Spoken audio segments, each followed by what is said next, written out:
What is going on YouTube? Hayden Maxfield's here again with an actual how-to video today. This is my very precious 2012 Dodge Avenger SE with the standard dual VVT 2.4 liter 4-cylinder motor. I have the front bumper off today. I already took it off, but no fear, I'm going to walk you guys through everything. The reason why I took this off was because my other vehicle, which is right over there, my 2002 Dodge Durango SLT 4x4, just had some subs put in. Kinda have this all, torn apart. Back seats out. The seats were folded down. The trunk is open. Bunch of crap lying all over the place. But aside from that, let's get right into this. So basically, with these Chrysler piles of crap, is what my coworker would say, Dodge did something different with these. This is where the battery is. That's the driver front tire. That's the driver headlight. So as you guys can see, that's the driver's side complete. These batteries are very well hidden. I don't know how well you guys can see in there, but right back there is a negative terminal. Way over in this area is the, well, actually that's a positive, that's a negative. So this bracket would have to come out, and there's two bolts on either side of it that hold it in place. So that's that. Obviously you would have to remove this clip as well as this clip, and your horn assembly, which is literally just a single wire, single 2-wire. Let's see if I can pop one off for you guys. It's just a single wire plug that goes right on either end of the things. So that's that, and the bolt for it is right here. That's a 10 mil, and that will just take your horn completely off. But we're not going to go that far into it. We're actually going to work on putting the bumper back on. So what you want to do is, with the bumper itself, with these Avengers, the grille is actually part of the front bumper assembly.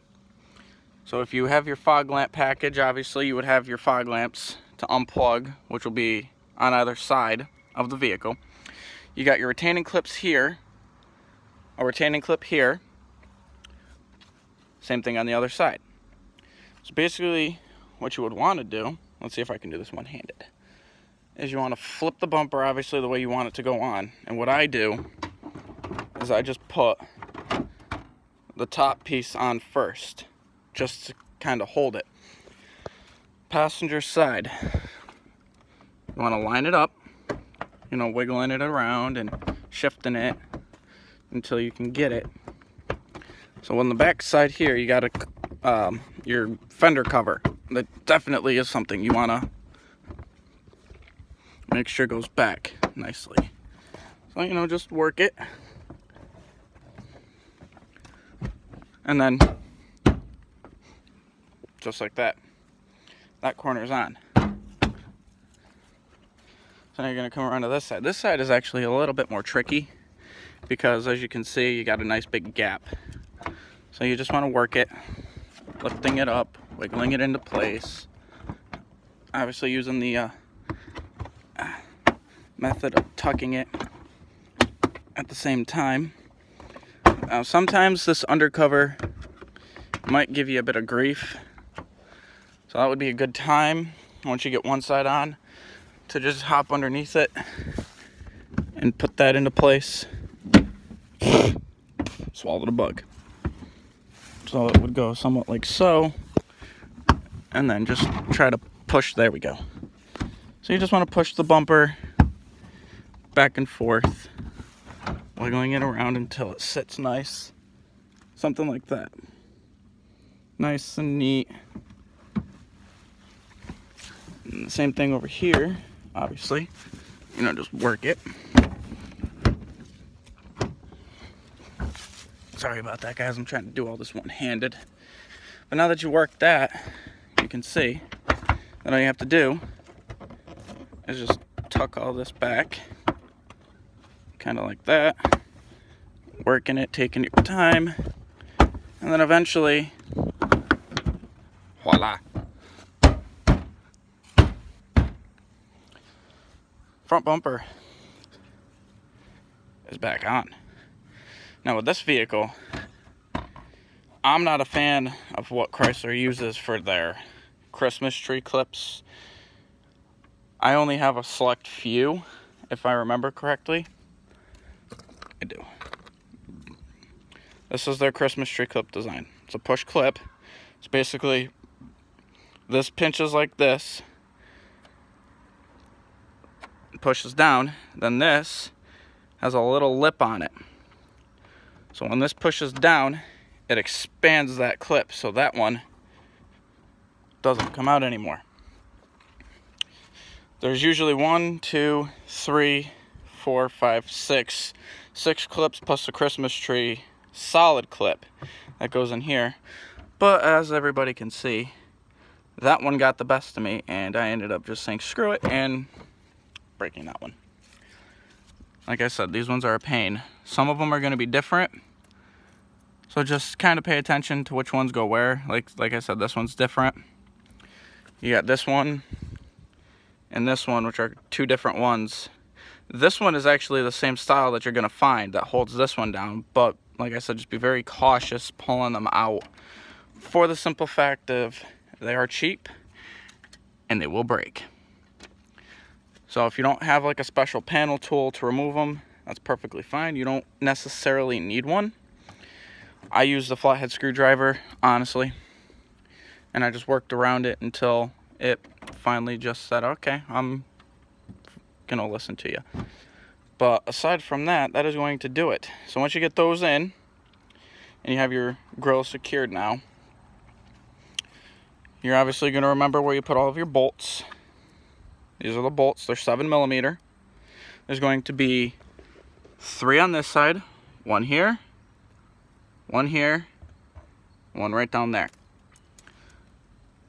So you're just going to feel around until you feel it bite, kind of working it around, or even just take a peek to see where it lines up, which in this case is right there, which is fine, because once you start screwing them in, it'll actually pull the bumper straight and it shouldn't give you an issue.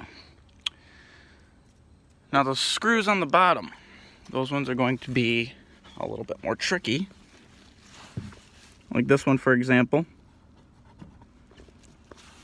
You might have to wiggle the under cover a little bit, you know, just to get it to sit. But it is definitely doable. But again, like I said, if you have the SRT or the SRT Plus package, or the SXT, excuse me, not the SRT, but the SXT, with the Avenger, obviously you're going to have this panel is going to be not a panel, it's going to be a flood lamp itself, and the same goes for that side. So basically what you want to do is you just want to make sure you plug it in before you go willy-nilly and slapping the front bumper back on and realize you messed up.